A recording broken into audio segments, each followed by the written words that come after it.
Guys, कैसे हैं आप सभी। आई होप आप सभी अच्छे होंगे। स्वागत है आप सभी का अपने यूट्यूब चैनल VKH मैथमेटिक्स पर।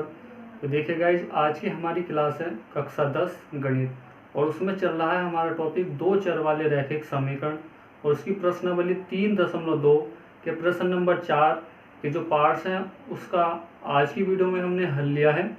इससे पहले जो क्वेश्चन थे वो हमने इससे पहले भाग में हल कर लिए थे।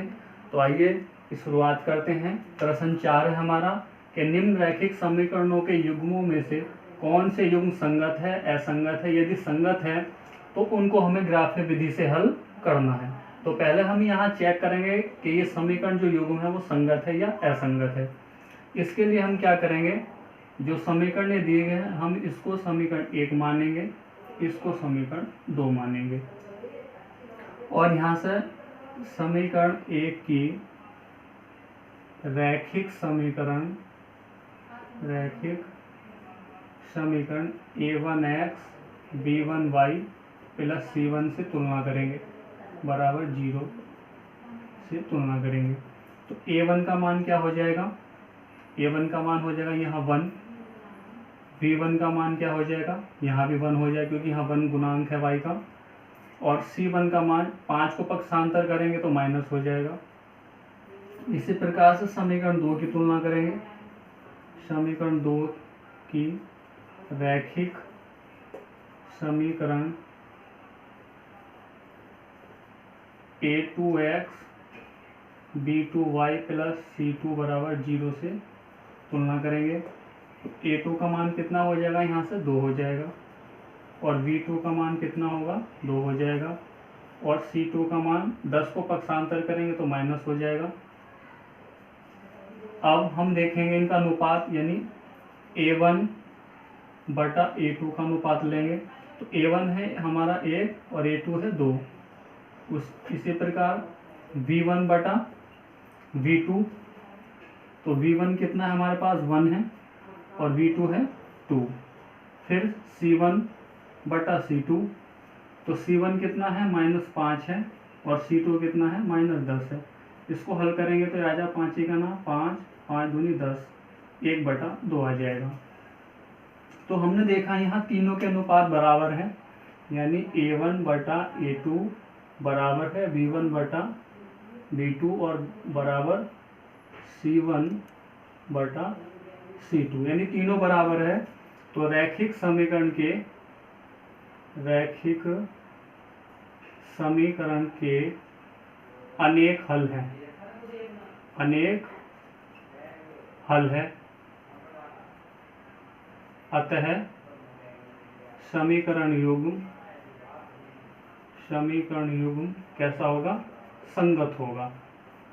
समीकरण युग्म संगत है। जब ये संगत है तो हमें क्या करेंगे, इसका ग्राफ्य विधि से आगे को हल करेंगे। आप पहले इतना नोट करिए, हमें ग्राफ खींचना है इसका। तो जो समीकरण 1 था हमारा, तो ग्राफ खींचने के लिए हम समीकरण 1 से मान प्राप्त करेंगे। समीकरण 1 है हमारा x प्लस वाई बराबर 5। तो y का पक्षांतर करेंगे हम, तो y माइनस हो जाएगा। अब हम यह मानेंगे कि माना y बराबर 1, 2, 3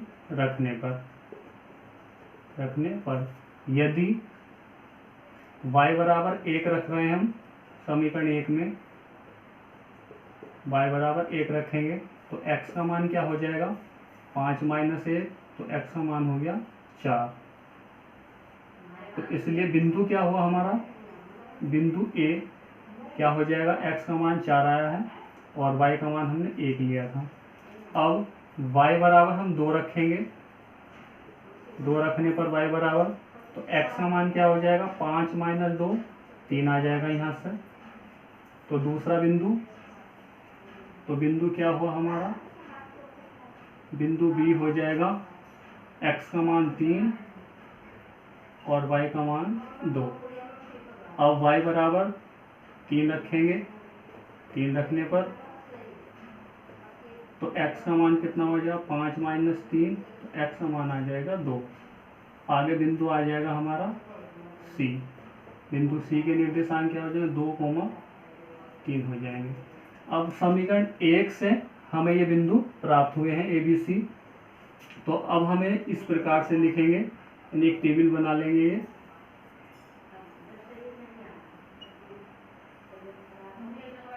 यहाँ पर यहाँ हमने y का मान 1 रखा है, फिर 2 और फिर 3 लिया है, फिर हमने 3 लिया है y का मान। तो x बराबर 5 माइनस y कितना आया? पहला आया था हमारा यहाँ पे 4 आ गया था, फिर आया था हमारा 3 और फिर आया था x का मान 2। अब हम क्या करेंगे? ग्राफ बनाएंगे। तो पहला आप इसको नोट करिए। अब हम क्या करेंगे? इसके लिए ग्राफ खींचेंगे।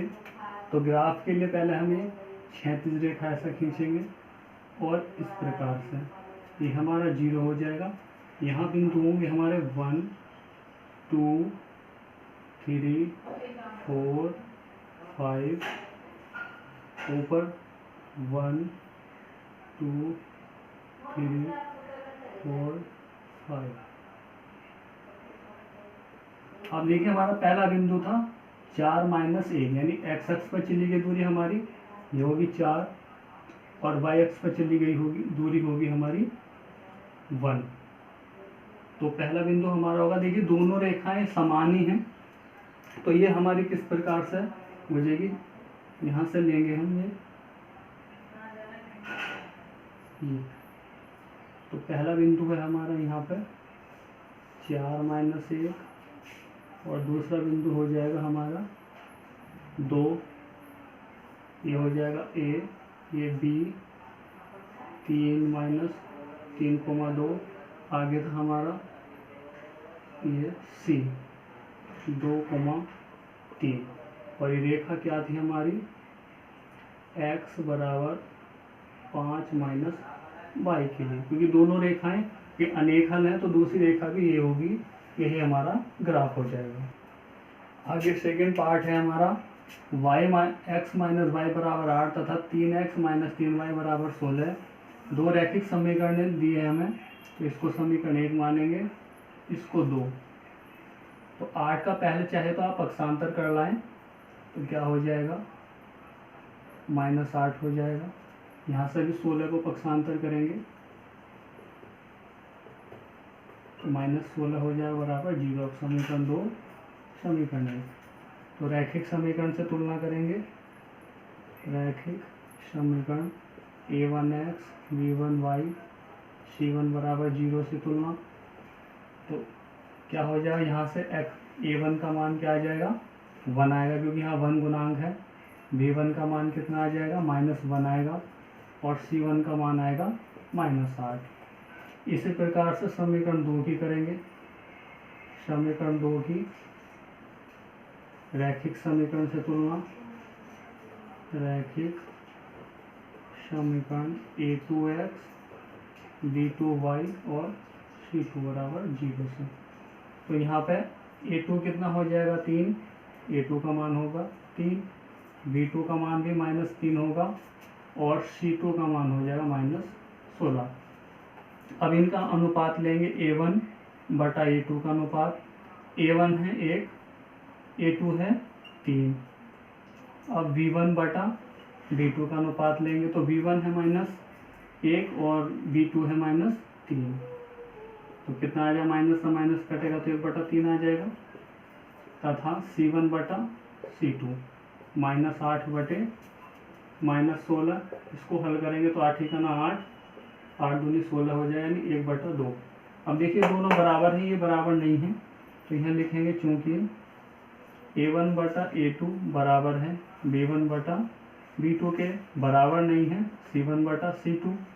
तो ये कब होता है? जब रैखिक समीकरण